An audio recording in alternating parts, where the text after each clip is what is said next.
The cold wind cut through my jacket as I hurried down the empty street.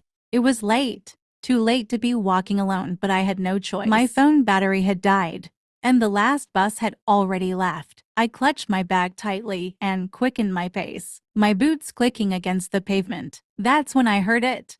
Footsteps, faint at first, but definitely there. I glanced back. Nothing.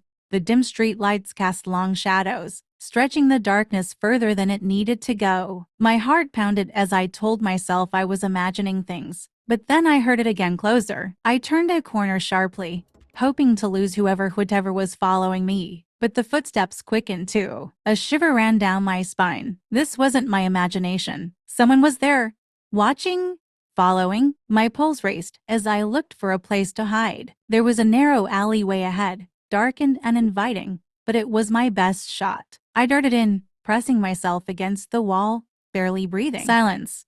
I strained to hear. Was he waiting for me to move? My body was rigid with fear. Slowly, I peered around the corner. A dark figure stood at the entrance of the alley, his face obscured by a hood. He wasn't moving, just standing there, as if he knew I was watching. Panic clawed at my throat. Should I run? Should I scream?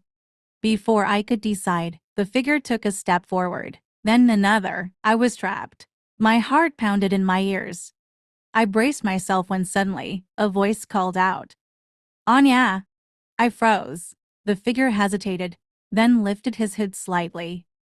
Recognition washed over me like a wave of relief. "Jason," I gasped. He stepped forward, revealing his face.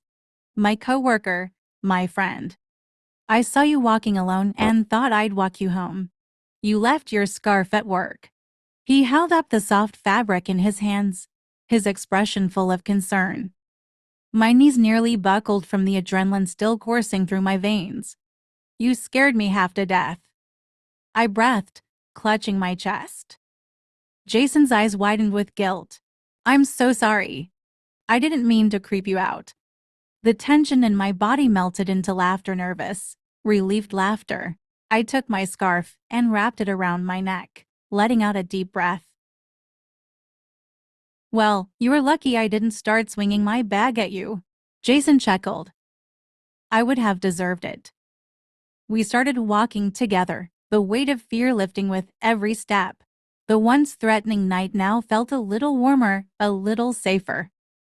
By the time we reached my apartment, the terror of the last few minutes had turned into a funny story to tell later. As I unlocked my door, I turned to Jason and smiled. "Thanks for walking me home." He smiled back. "Anytime, my dear, sleep well." And for the first time that night, I knew I would.